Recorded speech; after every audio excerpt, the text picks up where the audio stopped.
నచ్చబోతున్నా రాధిక చెప్పు. నీ పేరు లిల్లీ ఏమో కానీ మనిషి అయితే 100% రాధికవి. ఒక రాధికా జాతికి సంబంధించిన ఆడపడుచును మీ అందరూ కూడా ఒక రాధికా ఇన్స్టిట్యూట్ ఆఫ్ టెక్నాలజీ చెందిన స్టూడెంట్స్.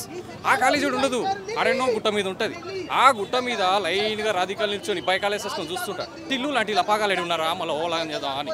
చాలా పెద్ద కాలేజ్ అట అవి. నేను పోయినసారి ఒక కలిసిన మీ సూపర్ సీనియర్ రాధిక చాలా బాగా చేసింది, చాలా ఎంజాయ్ చేసిన నేను. ఇప్పటికీ మాట్లాడుకుంటున్నాను. టిల్లు గడున్న రాధిక ఉంటుంది, ఒక లైలా మజ్ను, ఒక రోమియో జూలియట్, ఒక టిల్లు రాధిక. అలా చచ్చిపోతాడు సంకనాక్త చెప్పు రాధిక ఏం కావాలి. సో మంచిగా ఉంటాయి, నాకు డైలాగ్స్ మస్తు వస్తాయి, బట్ చెప్పాలంటే చెప్తాను. సో ఇంకొకటి మమ్మీ బ్లూ ఆర్డర్ పెట్టావు, ఇంకా పెళ్ళిళ్ళ ఫోటోలు ఇప్పుడు బంద్ చెప్పింది కొత్త ఆంటీ మానస 57 హై. You people are rare. పిల్ల అలెట్ ఉంది బో ఏమని చేద్దాం నాశనం నడ్ బోని అన్న గాముచ్చడ కూడా తీరింది. చిన్నమ్మ ఒక పిల్లని ఎట్లనే రాధిక బట్టలు జింపలో చేసినాం మనం. టిల్లు రారా బ్యాంబో చికెన్ అమ్మది బ్యాంబో నోట్లో పెట్టింది. సో అండ్ మంచిగా ఉన్నది బ్రో మూవీ అయితే. అండ్ రాధికాలను ఈ అనుపమగా మంచిగా చేసింది. సో సూపర్గా ఉంది టిల్లు అన్న మూవీ. దాని స్క్రీన్ మీద తెచ్చిన విధానం అయితే ఇంకా చాలా బాగుంది. సిద్ధు జొన్నలగడ్డకి దీన్ని ఏమంటారు, దీన్ని బాలీవుడ్లోకి తీసుకెళ్తే ఇంకా బాగుంటుంది అనిపిస్తుంది నాకు. అంటే ఎన్ని సిరీస్లు తీసినా 1, 2, 3, 4, 5, 6, 7 అసలు ఇన్ఫినిటీ ఎన్ని తీసినా కూడా ఈ సినిమా హిట్ అయితే అని నాకు అనిపిస్తుంది. దీన్ని హిందీలోకి తీసుకెళ్తే ఇంకా బాగుంది అనిపిస్తుంది. సిద్ధు నాగవంశీ గారు ప్రొడ్యూసర్ మీరే కదా, దీన్ని హిందీలో తీయండి. సేమ్ మీరు ఏ హీరోని పెడతారనేది మీ ఇష్టము. దీన్ని హిందీలో తీసుకెళ్తే ఇది పాన్ ఇండియా లెవెల్లో హిట్ అయ్యే కాన్సెప్ట్ అనమాట.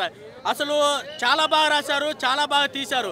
సినిమా ఓవరాల్గా చెప్పాలంటే బ్లాక్ బస్టర్ అని చెప్పాలి.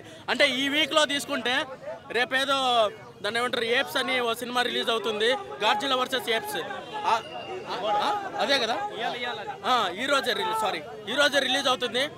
ఈ వారము ఈ సినిమా బ్లాక్ బాస్టర్ బ్రో. అంతే డిస్ట్రిబ్యూటర్ల గురించి చెప్పాలి. ఫస్ట్ డిస్ట్రిబ్యూటర్లు ఈ సినిమాతో డబ్బులు పోసేసుకుంటారు అనమాట. అలాగే అసలు ఎన్ని లాభాలు వస్తాయంటే అంత లాభాలు వస్తాయన్నమాట. నాగవంశీ గారు దీన్ని ఇలానే కంటిన్యూ చేయండి.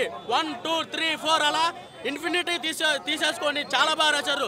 సిద్ధు జొన్నలగడ్డ గారు మీ స్టోరీ చాలా బాగా రాశారు. అంతే. రేటింగ్ అవుట్ ఆఫ్ 5 4 ఇస్తాను బ్రో. ఫస్ట్ పార్ట్ లో హీరోయిన్ చూసుకుంటే అవును, అసలు అదైతే ట్విస్ట్ రివీల్ చేయకూడదు అనుకున్నాను నేను. ఫస్ట్ పార్ట్ లో ఉన్న హీరోయిన్ మళ్ళీ ఇక్కడ ఈ సినిమాలో కనిపించింది అనమాట. చాలా బాగుంది అసలు ఇద్దరిని చూస్తుంటే. రాధిక కాదు, రాధిక ఇన్స్టిట్యూట్ ఆఫ్ టెక్నాలజీ ఇది. అసలు నిజంగా చాలా బాగుంది సినిమా. అది అనుపమ క్యారెక్టర్ ఆ లిప్ కిస్లు అవ్వచ్చు. అసలు ఆ కారులో ఆ సీన్ అయితే నిజంగా యూత్ గురించి చెప్పాలంటే యూత్ చాలా బాగా కనెక్ట్ అయిపోయారనమాట. అసలు 10th ఎగ్జామ్స్ కూడా అయిపోయాయి. అసలు అందరు స్టూడెంట్స్ అందరూ వచ్చేసి ఈ సినిమాని బ్లాక్ బస్టర్ చేసేస్తారు ఈ వీక్ అంతే. ఇంకా ఇంతకు మించి చెప్పాల్సింది ఏం లేదు.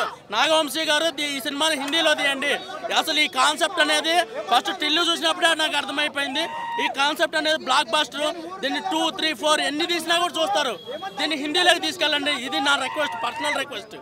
Thank you.